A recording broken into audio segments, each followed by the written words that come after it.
It's investing in your time. The only way for you to think about your business and think clearly and make better decisions is to have more bandwidth.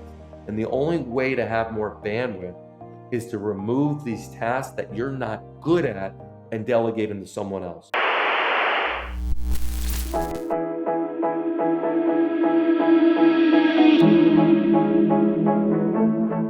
Jamey Schrier from Practice Freedom U. Find him at practicefreedomu.com. Jamey, you've helped hundreds of growth-minded practice owners achieve uncommon success without the burden of working excessively in, not on, their own clinic. You did this because you can see these clinic owners, these practitioners, really clearly.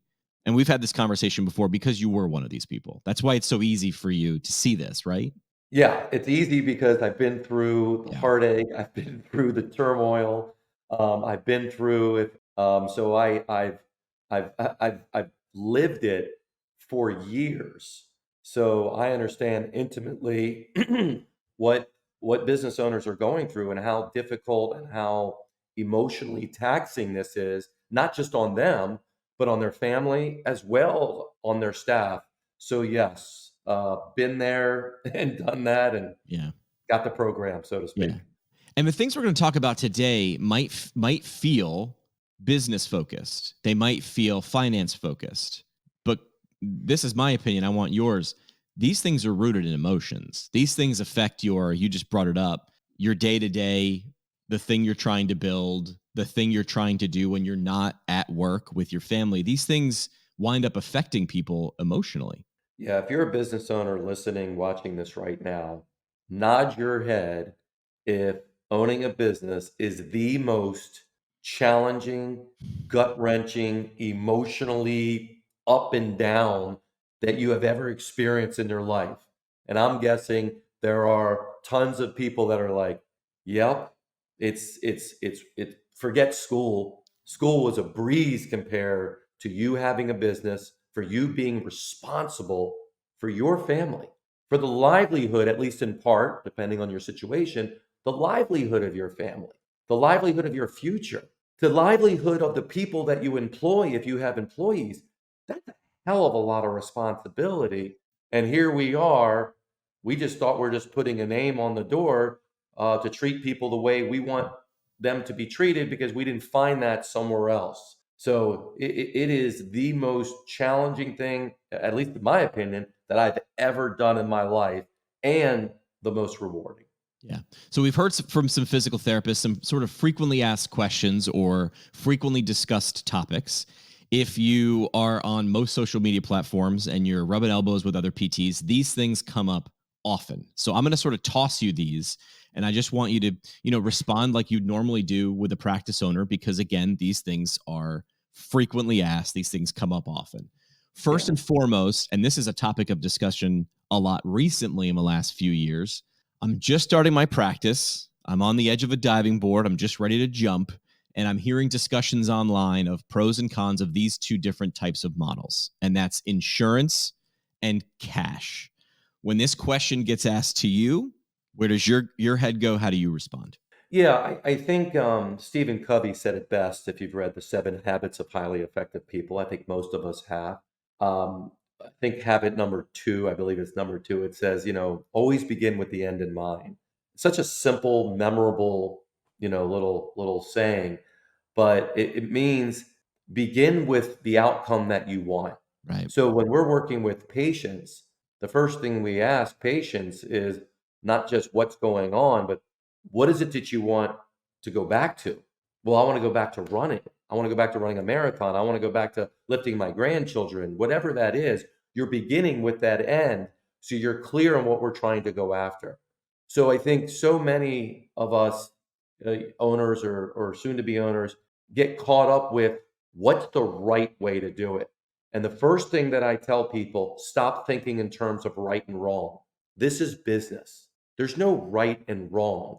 Yes, there are sometimes better ways to do it, but that's based on outcomes. So if the outcome is what you want, then obviously you determine that this was a better way to get the outcome.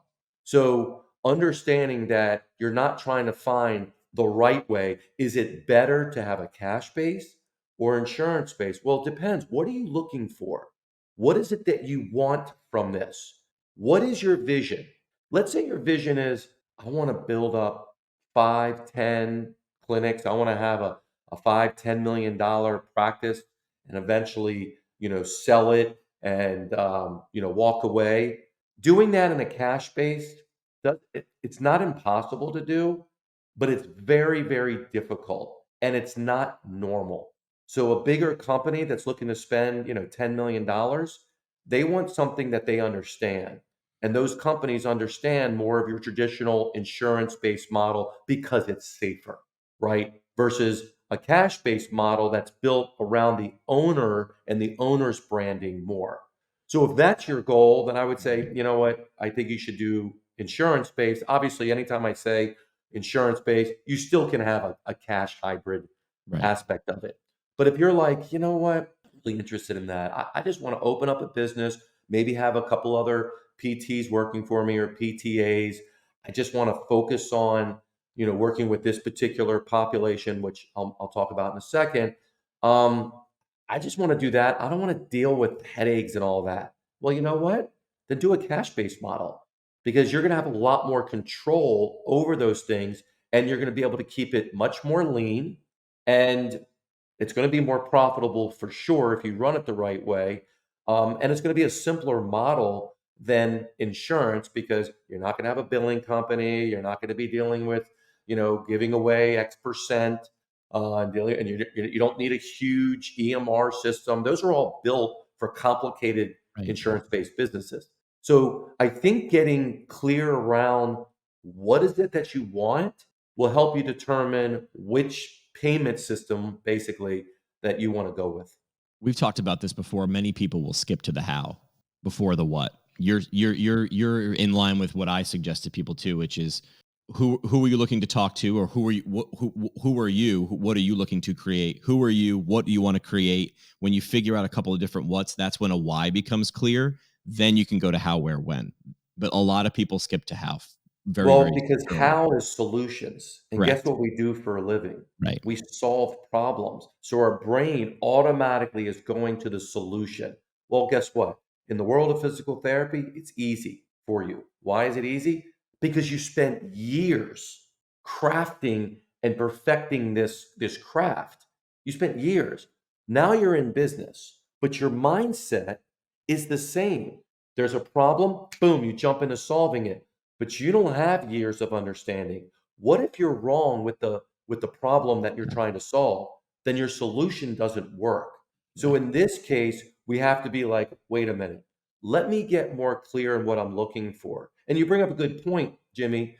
Who's the population you want to work with?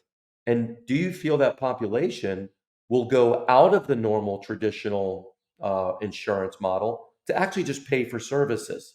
So I tested this when I had, primarily insurance-based business, but we wanted to go into runners.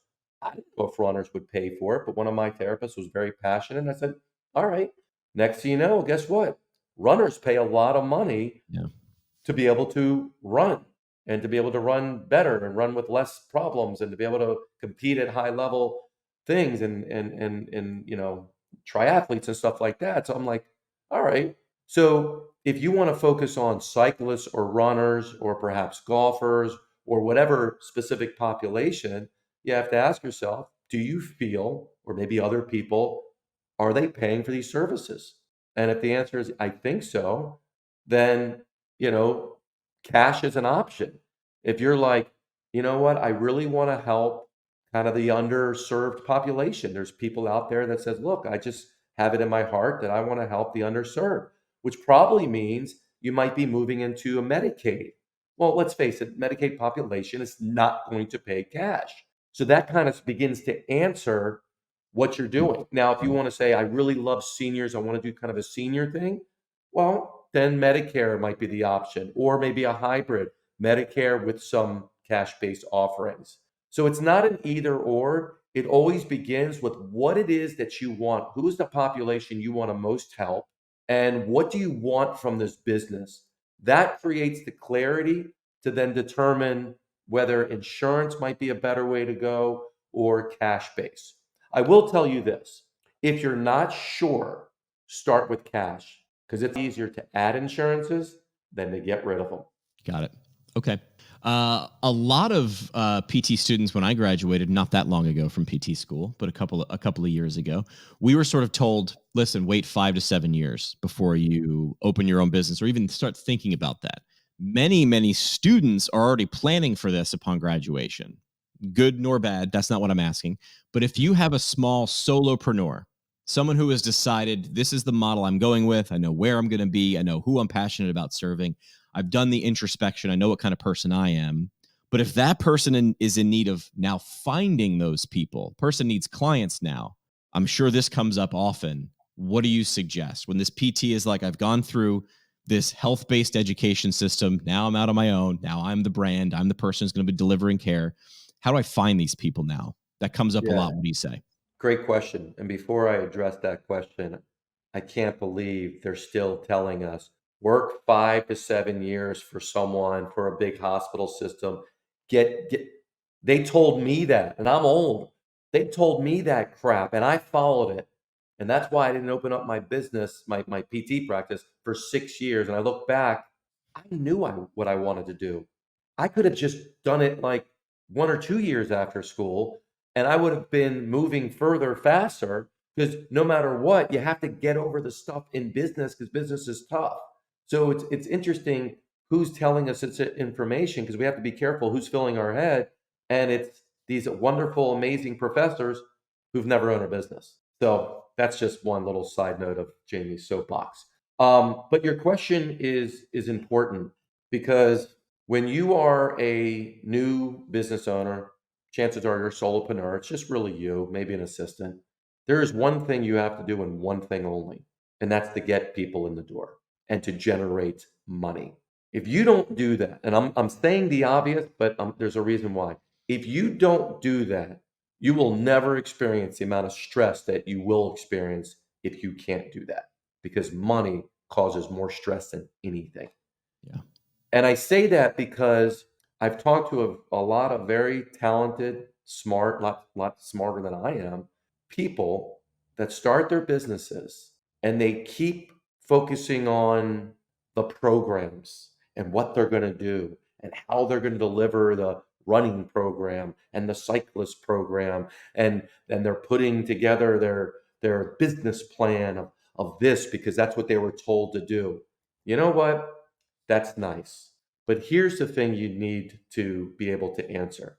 You need to answer one question, and that is, what do you do? That's the question.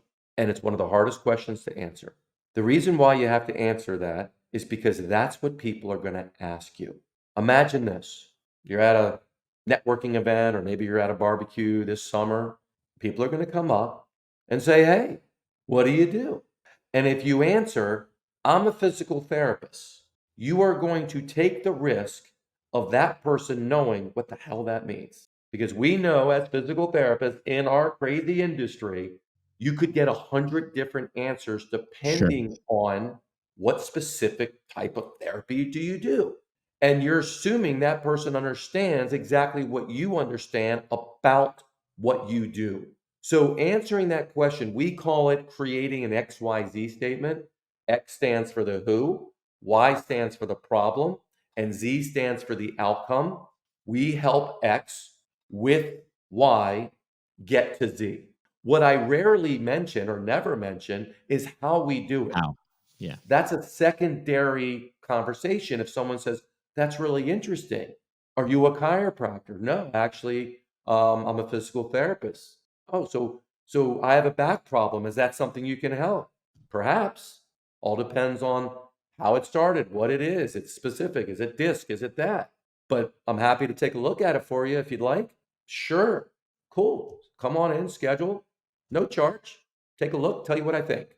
I mean, it really is that easy. That's how I built my practice for 3 years. I never talked to a doctor because I had an attitude towards doctors. I said, "Forget them. I don't want to talk to them." Now it's even harder getting with the doctors. I built my business. We talk about word of mouth, but what we don't talk about, it's my word out of my mouth that Right. What matters, words? Right. right? So answering that question is absolutely number one, which is not easy to do. So you have to get clear on who is your target audience. And yes, you can have more than one, but you can't be this generalist. Jimmy, you tell me this. Have you ever had back pain? Sure. Yeah. I mean, I've had back pain.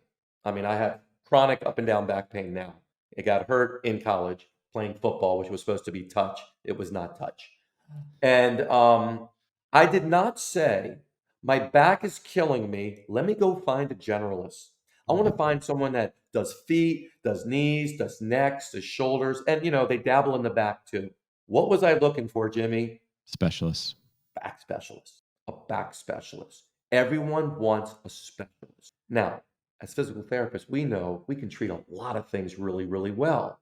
But this isn't about us, it's about how people are perceiving us. So create that niche. Now, what you can do, depending on what place you're networking, let's say you're networking in a running group. Hey, what do you do? Make the niche towards runners. Hey, I work with endurance athletes that are having problems staying in the event, meeting their personal best, and I help them kick butt and blow away their personal best and beat their friends. That's what I do. Yeah. Really? How do you do that? Then they start asking questions. The worst thing that can happen when you are communicating with people is they don't say anything. Right. No They go, "Oh my follow-up God, that's question. nice. I'm Right. a physical therapist." "Oh, that's great. You do massages and stuff?" "Oh God. Yes, that's what I do. 7 years, 150 grand. I do massages really well. Right. Thank you for just belittling that." But they don't know. So, you know, being able to answer that question is imperative. Step 2, understanding who your audience is that has influence over that market. I mentioned runners. Who has influence over runners? Running coaches, runners stretch. So maybe yoga people, maybe runners do some CrossFit, massage therapists, running stores, bike shops. So you start looking for the people that have influence over your audience and you create a list. We call it in Practice Freedom U the Dream 100. You create the Dream 100. You don't have to create 100, but once you start writing these names down, you'll be surprised how easy it is to actually get 100 names. So you get 100 people who have influence over your target audience, and then guess what you do, Jimmy? Reach out. Damn it, you guessed. You reach out and connect with them. You reach out to touch base. You reach out and say, "Hey, my name's Jamey. I own Schrier Physical Therapy. I see you're doing this. Thought it'd be great to reach out. Maybe we can grab a coffee. Love to know more about what you do." That's it. Yeah. That's as difficult as it gets. And you know what? It's difficult because we haven't been really trained on this. We're in our head so much. We're nervous as hell. We fumble our words. We're so desperate to get people, we forget to actually be interested in them. So we have to do one thing, practice. So now's the time to practice communicating, practice asking questions, practice answering, practice objections. They might say, "Well, yeah, that's great, Jamie, but what's the difference between you and a chiropractor?" My blood starts to boil. My blood boiled because I never had a clear answer and I'd Right. throw up on them for 10 minutes. But I didn't want to say anything bad about chiropractors because, of course, their friend is one. So, how do I dance between that? Well, now's the time to practice that. What do you say when they say, "Well, what's the difference in that and chiropractic?" Well, that's a great question. Chiropractic, in my opinion, focuses more on, snap, crackle, and pop. They like popping, they like getting in there, kind of more maintenance. What we're doing, we're diving in specifically finding out what the problem is, and we just fix it. Now, a chiropractor probably wouldn't answer the same way I did, but Right. guess what? I'm able to position it however I want without being negative. Well, can I just do massage? Well, I downloaded some exercises from Jimmy exercise program. Can I just do those for my back? Jimmy's great. I'm sure he has some wonderful exercises. But here's the problem. How do you know which ones to do and what happens if they start bothering you? Do you keep doing it and push through? Do you not do it? As you can tell, I've practiced a lot on Right. objections. Right. This is the time to do it when you have a smaller business to train on how to communicate. When you master this craft of how to connect with people, how to answer them, and how to bring them into your clinic and convert them to a plan, you will have master that you will never worry again about patience or money ever. If you don't do this, you will be desperate and you will succumb to other people who will sell you on what they think you need, and you're going to shell out money to these agencies and to other people, which is fine if you want to do that. But at some point, you can hire all the PTs and all the PTAs you want. But at some point, you better understand anatomy yourself so you at least know whether your therapists understand what the hell they're doing. Right. So I'm so passionate about that because so many people avoid it because it's uncomfortable, Jimmy. Yeah, they haven't done it. It's not something we're necessarily traditionally trained in, so we avoid it and we default back to the way other people have done it or ways we've seen do it, and then you get caught on a treadmill, which is Yeah. continuing to do the thing that kind of works.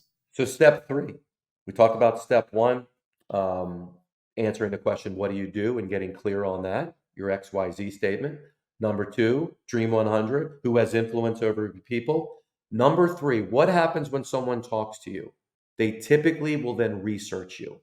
They'll go on your website. They'll go on your LinkedIn profile if it's a professional, or your Facebook. What is your website, and let's say your LinkedIn or Facebook or Instagram, what is it saying about you? Is it speaking to that person? I mean, I don't want to embarrass anybody, but we could just go on pretty much any website that we want right now, and you and I would go on there, and if we ask the question, "Can this person help me?" Right. I guarantee 80% of the websites you won't know if they can, Right. because the website is vague. The website's not speaking to me. The website is not connecting. So us having, somebody once told me marketing is about awareness. It creates awareness, but that's not what brings them in. What brings them in is when they look you up or they talk to someone else. So we want to make sure that we're having a good professional view out there. So is the top page of your website the most important part? We call it above the fold. If you're on a computer, it's above that bottom part. Does it clearly communicate your XYZ statement? Who you work with, what problem you solve, and what you help them achieve? Or is it some general, "I'm so passionate about physical therapy. I opened up my place. Right. I just love to help people, and we're better than anyone else out there," yada, yada, yada, which of course everyone says the same thing. So that would be the third part in this kind of solopreneur and people between just starting out and I would say about 400,000 in revenue. If you're between that, this right here is the most important thing you can do. So make sure that when people do search you, they're clear on, who you work with and how you help them. So then they can sign up for a free consultation or screen or something like that. Okay. This next question that comes up a lot, I feel like a lot of emotion is tied to it. Physical therapist opens their own business. They have a small team. Now they're starting to grow. They've got some other physical therapists, maybe some physical therapist assistants, maybe a front desk or back office staff. But now they seem to be working more hours than they did when they were working for someone else. And now it starts to feel like I don't know what I got myself into. I'm working on the business, in the business type of scenario. When you see someone come to you with this problem, where do you start? Yeah, so we were originally talking about your solopreneur. Of course, Right. if you're doing the things that I'm recommending you do, you're going to get busier. And when you get busy, you start to hire people. All right, you'll hire a front desk, you'll hire an admin, maybe a billing person, you'll hire another PT or two. And the idea is, in a perfect world, of course, Jimmy, the idea is you hire people to make your life better. You hire people to take the load off. And in a book, that sounds great.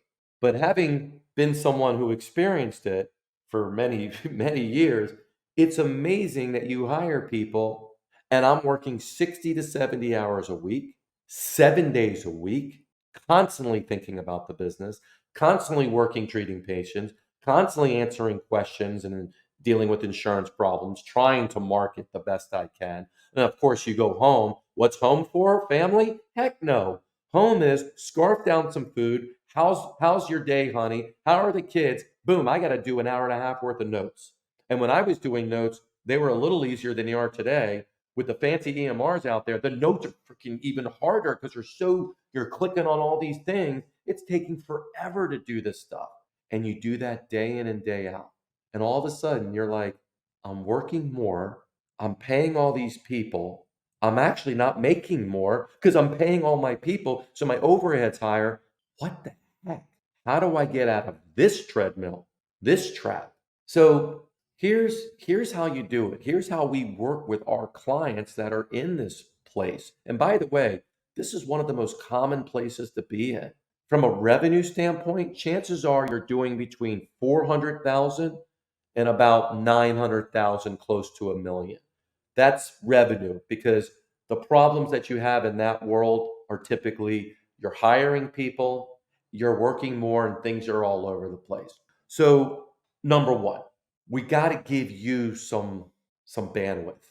When we are stressed, when we are overwhelmed, we become very reactive. That's just Mhm. Yeah. the psychology, the DNA of all of our brains. When there's a lot of stuff, we tend to react. People give us a problem, we quickly answer it. Now, if it's a simple problem, maybe we get away with it. But as your business grows, the problems that you're getting are a little more complex. And the more complex the problem, the more we have to pause to think through it. For instance, I remember clear to this day, therapist coming up to me and says, Jamey, I've been here for a couple years and I really think I deserve a raise. And, I'm in the middle of 100 different things. I love this therapist. The last thing I can do is lose the therapist. So all I'm thinking about is, oh my God, she's going to quit. And I'm like, so what are you looking for? Just, maybe a couple more dollars or something per hour or whatever. And I was like, okay, sure, sure. I got a patient right now. I gotta go. But yeah, talk to my payroll. That's fine. What do you think happens, Jimmy? She ain't the only person that wanted a raise Sure. because everyone else heard that she got a raise. So now I'm saying, well, Lisa got a raise. I've been here longer than Lisa. And then the new person says, well, she got a raise. I know I haven't been here as longest, but I think I'm doing really good. And of course, the front desk says, well, I'm here too. I'm dealing with all this. If you're giving out raises, what about me? Right. So next thing you know, I made a reactive decision, not thought through, that now is coming back to bite me. And now I'm creating a bigger problem in my business. And by making those snappy decisions, I'm not solving the bigger issue and the bigger question. And that becomes, well, how do people grow and advance in my company? What is the process of raises? And what is the range of a particular position, salary range or whatever. So that would be how, eventually I solve that. But getting back to being overwhelmed is you make terrible decisions when you're overwhelmed and stressed. There's nothing you can do about it. But our brain is so smart that somehow you'll justify that the decision you made was good. Even if it doesn't produce the results you want, you'll justify that it's something else is the reason. Well, I can't seem to hire really good people. Well, how much time are you spending on really getting out and engaging and writing a good ad and recruiting and all that. Oh, I mean, I'm doing the best I can. Like I'm just, I found an ad, I just put it out there, and it's like, again, you're reacting. So the reason you're not getting good people in, perhaps, is because you're not really taking the time to think through why would this person come work for you. But what happens is, Jimmy, we blame it on, well, there's nobody out there. Right. And yes, I agree. There's less people available for jobs than there has been, at least with some of the research I've seen. But you need one person. You can't blame all that stuff on. You just need one person. So we start to justify why this is happening to us. And this brings in more overwhelm. So here's what I like to do with people. Let's start simple and let's start with admin. We won't even start with your if you're treating, which most likely you are. What is one task, administratively speaking, that you just don't like doing that someone else could do very well? Maybe Sure. the someone else isn't in your practice. That's okay. But what is one task you just don't like? Focus on removing that task from your plate. Focus on delegating that task. One of the when I was asked this question years ago, I said, I can't stand bookkeeping. Yeah. My bookkeeping is never accurate. I don't even understand what reconciliation really means. So they're never reconciled. All I do is look at the bank account, and if there's money in it, I'm in a good mood, and there's not, I'm in a bad mood because nothing will stress you out worse than money issues. And I'm just sitting there going, what the hell am I doing? I didn't go to school to become a bookkeeper. So I then looked it up online and I looked up bookkeepers and I found three and I got clear on what I wanted the bookkeeper to do. Reached out to a bookkeeper, and within a few weeks, I had a bookkeeper who was amazing. And before you say it, yeah, but Jamey, I don't have money. I can't afford a bookkeeper. The few $100s I spent on that bookkeeper came back to me tenfold because it gave me bandwidth in my brain. She created books that gave me tons of information that I never had before. So I was able to make better decisions, and my company actually grew just from hiring a bookkeeper. So, looking at some of the administrative stuff that you're dealing with, find one thing you don't particularly like to do and focus on who can help you do it. Yeah. As the Dan Sullivan's Who Not How book that's really popular, that's the basis of it. Who can do it, not how can I do it? And the challenge, Jimmy, in doing that is why should I pay someone else to do it if I can do it? And the answer is why wouldn't you pay someone else that is good at that to do it? Right. Who's going to do it Because better that's the next exactly time you what do it? you're yeah, because think about it. What do we do as for a living? We're specialists, right? Physical therapists. Why should they pay you to help them when they can just do some stretches on their own? Right. And the answer is, well, because I'm an expert and I can help them this, and they don't know all this stuff I know. Exactly. And that's exactly what the bookkeeper was. She was a specialist in this. So it's it's investing in your time. The only way for you to really think about your business and think clearly and make better decisions is to have more bandwidth. And the only way to have more bandwidth is to remove these tasks that you're not good at and delegate them to someone else. Now, hey, if you can do it without paying anything, maybe it's someone in your business, then do it. But I will tell you this, Jimmy, the hardest thing that owners have, me being an owner, I can tell you, is letting go. It's hard. Yeah. And that's the biggest struggle you're gonna have as a business owner is letting go. Even if it's a small administrative task, we just have a hard time doing that. But that's the first step in moving forward. Final question before we let you go. This is a quick one because we got about 2 minutes left. Yep. I'm guessing this question comes up a lot. Jamey, I'm thinking about opening my own business. Do you have any advice? And I'm sure your brain goes in 100 different directions, but what is the first thing or the first two things you might say to someone before we close? Yeah. I would say the only way to find out is to do it. And if you're gonna do it, keep it lean, right? So if you're working at a job and you wanna open up your own business, which I did, open up a side hustle. Look for a gym, look for a space, look for an office, jump in there, cash base, keep it simple, sole proprietorship, simple documentation system, and start working with some people. See if you like it. You'll start to appreciate how difficult it is actually to bring people in. You'll appreciate the place you're working at, how they're bringing in people for you, chances are. So I would start with a side hustle, and then if you like it, then you can start looking at getting and opening up your own space. But the key with the side hustle is not only you'll learn how to treat people and communicate with people, and you'll be more incentivized to make sure that the plan of cares are there, dealing with the cancellations, but you'll also start learning how to communicate with people and how to have conversations and how to network and how to quote sell people on your services. And you do it with really minimum risk. So I'd start with a side hustle and then go with the other things we talked about is then opening up your place and choosing, is it going to be cash? Is it going to be insurance based? Who's my target audience? And start moving with the Dream 100 and the other things we spoke about. You can find him online at practicefreedomu.com. Jamey Schrier, appreciate the time answering, I think, some of the beginning questions. I'm sure we could have you back and go a little bit more in depth. Once people do these things, they get a little traction, and then I'm guessing they run into different problems. Yeah, I mean, most people, if you look at the practices out there, most practices, and I do mean most, are under $1 million. And the things we talked about today were for practices under 1 million. When you get over 1 million, different challenges, different problems. Chances are you're not going to have to worry about networking. You've already done Right. that. You know that. You have systems in place. So you're going to deal with other problems. And of course, happy to come back and speak to those people that are over that $1 million mark that want to grow. Thanks, Jamey. Thanks for coming on Orthostatic. We appreciate it. Thank you.